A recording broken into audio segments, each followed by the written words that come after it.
Forget gurus. Forget anyone claiming to be an online business expert without going through the challenges of entrepreneurship themselves. The Real Money, Real Business podcast is here to prove the best insights in online business comes from your fellow online business builders. We dig into stories of entrepreneurs selling their business on the Empire Flippers marketplace so that you can learn how they made their business profitable, how they overcame obstacles, and what lessons they learned in their online journey. If you want to take your business and your knowledge to the next level, you've come to the right podcast. Let's get started.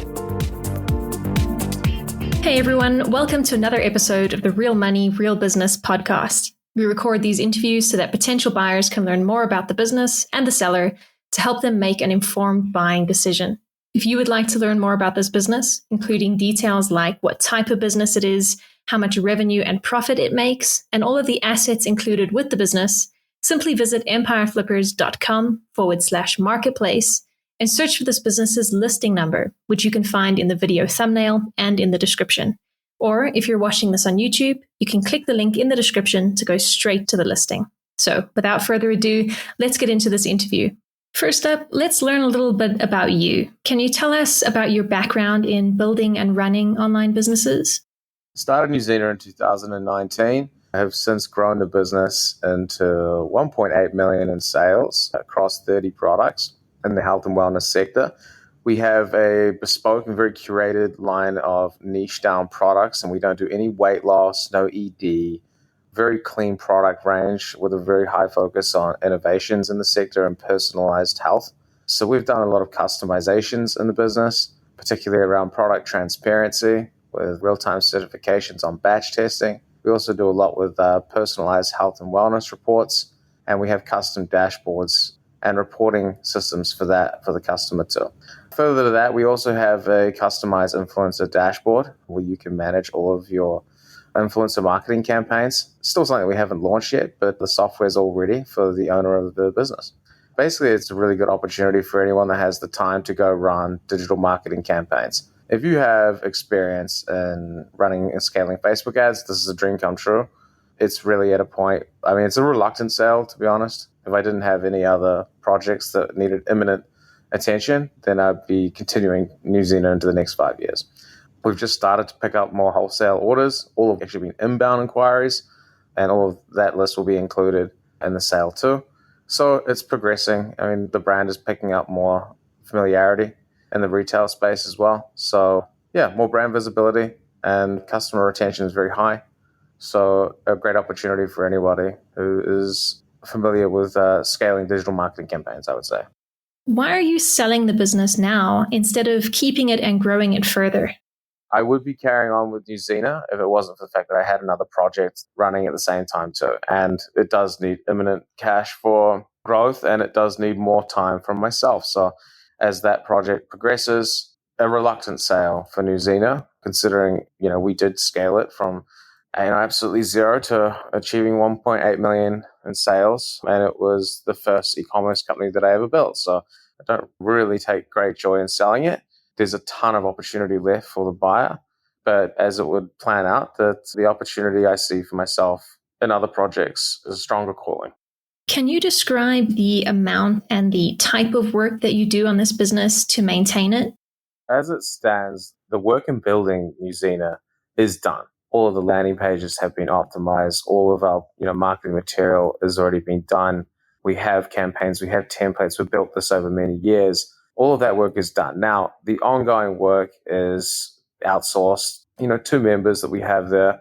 Well, one with the Amazon account manager, who basically is a kind of a jack of all trades, manages all of our customer inquiries, also liaison with Amazon's departments for any notifications regarding our listings.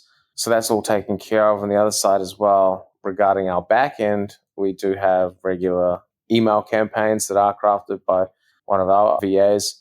And further to that, they are extremely good at making creatives. So if you are going to be doing more digital marketing campaigns, that would be a perfect solution for you.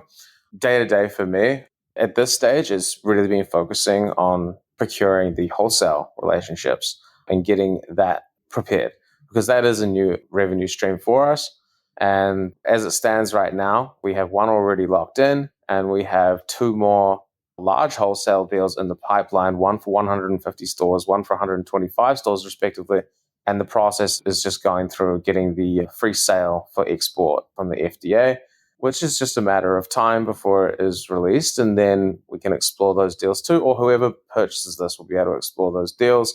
And obviously that comes along with the sale too. So that's the majority of my time. And I would say that, let's say at this point, you could spend 2 hours a day doing that, or you could spend more. It's really up to you. It's not like a fixed amount of time that you would have, because all the operator is very automated.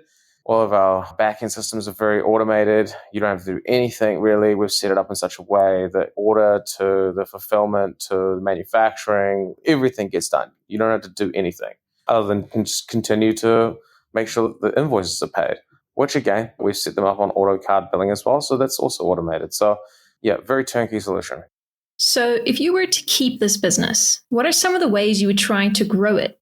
The very simple answer to this is I would do this exact strategy. I would go, and the first and foremost is just go get a budget for Facebook ads. If you get Facebook ads running for one of the, our highest selling niche products, I mean, this is just a complete win. Now, if you have the money to go get an agency to do it, even better, then you can just focus on some of the other things that I've been focusing on, which is getting the wholesale deals through. Now, those are accumulating, and in getting, diversification in the wholesale revenue, as well as getting new customers for the D2C, it is a very strong trajectory upwards. For me, I see that if someone was to invest, let's say 20,000 into a campaign over, say, a 3-month period, I think that would be more than enough to test and scale really effective marketing campaigns to get this going in a very positive trajectory towards all-time highs. For me, I would be doing that if not for the fact that I have a current project that is about to go through a big deal itself, and I do need to get all of the money that I can to make sure that goes through smoothly. My loss is your gain for anyone who is doing this, and certainly if you have any background in digital marketing, media buying, then this is just an absolute home run. Right. And what would you say are the biggest risks with this business that buyers should be aware of?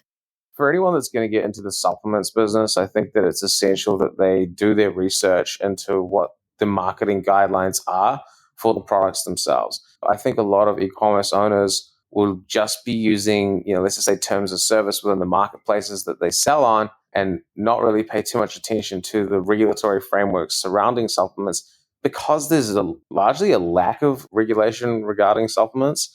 However, the claims that you make can get some people into trouble. You just got to make sure that everything is in line with the on-label health benefits that we have there, which are verified by the FDA parties at the supplier level.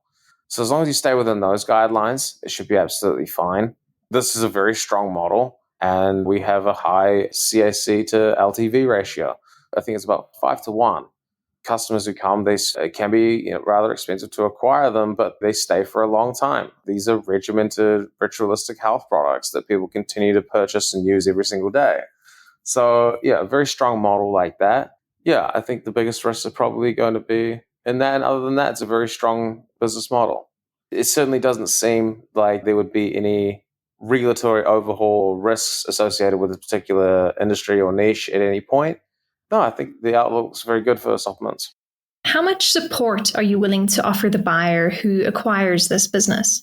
We do have a lot of customizations that we've made that really make New Zealand stand out from other supplement brands. So certainly I'm willing to go through and walk people through those particular features and how they update them and how they would actually leverage those and how they could possibly improve them in the future if they wanted to. I'm happy to do that. In terms of length of support, we've done so much to make this so turnkey. So I think it's a good purchase for someone who's probably already familiar with this type of business. Myself personally, I do have to get immediately onto another project. So certainly the 30 days that we have post-purchase, you'll have me there to support through integrations and anything, walkthrough wise for any of those custom features. But I think absolutely the automated nature of what we've built, it wouldn't require any more than 30 days, I imagine. Got it. And regarding the sale of the business, would you agree to a non-compete? Yes, I can confirm that I will not be starting a competing business. Are you open to negotiating something like an earnout agreement? This is not something that I would entertain because the valuation is a lot lower than we would probably be looking for if we're going to be doing this a longer exit strategy anyway. We absolutely would go and invest the money to scale it back up and then sell it for a far, far higher valuation. So this is very much a all cash deal straight away. Okay, final question. If you had to put yourself in the shoes of a buyer, why is your business a business worth buying? This is one of the rare opportunities to get a company that has all of the foundations already built. It already has a proven success track record of the particular products that it's sold. We have a customer base. We have data. You've already seen that it's working. It's purely a circumstantial reason for selling, and these opportunities don't come around a lot. The niche that we're in is very good. The niche that we're in is expanding like crazy in the United States with blood sugar management. This is a very good time to be coming in with custom solutions that we've built, such as the personalized health. This is going to be a differentiator to the other e-commerce businesses that are out there that aren't doing anything that would leverage personalized healthcare and transparency. A very good opportunity for someone who's going to be diving into this for the next 5-10 years. Or maybe even sooner. A very good opportunity for someone who's going to go in, scale it up, get a lot of value, and sell it to a larger, maybe private equity buyer. Again, the relationships that we've established with the wholesale, getting that trajectory going is very key too. And this is only just starting for us. There really is a ton of opportunity, not just in the D2C, but with the wholesale and opening up the big box retailers at the same time too. There's just immense upsides here. Even if you were to just get back to all-time highs, I mean, this business would be worth 6 times what it is right now. It just so happens to be that I just need to be able to move to another project. So my loss is certainly your gain in this, although I've said that before too. So there's a ton of reasons to buy this. And first and foremost, it's not going to take a lot of time because all the systems are very automated right from the get-go. So as soon as you come in, and you address some of those turnaround, I guess, campaigns in digital marketing, it would be on a very solid and sustainable trajectory upwards, and you'd have a very, very lucrative investment on your hands. All right, everyone, thanks for listening. To learn more and see if this business is still for sale, head over to empireflippers.com/marketplace and search for this business listing number, which you can find in the video thumbnail and description. Or if you're watching this on YouTube, click the link in the description to go straight to the listing. Once you've unlocked this listing, you'll find everything you need to know about this business. So, thanks for joining us. See you next time.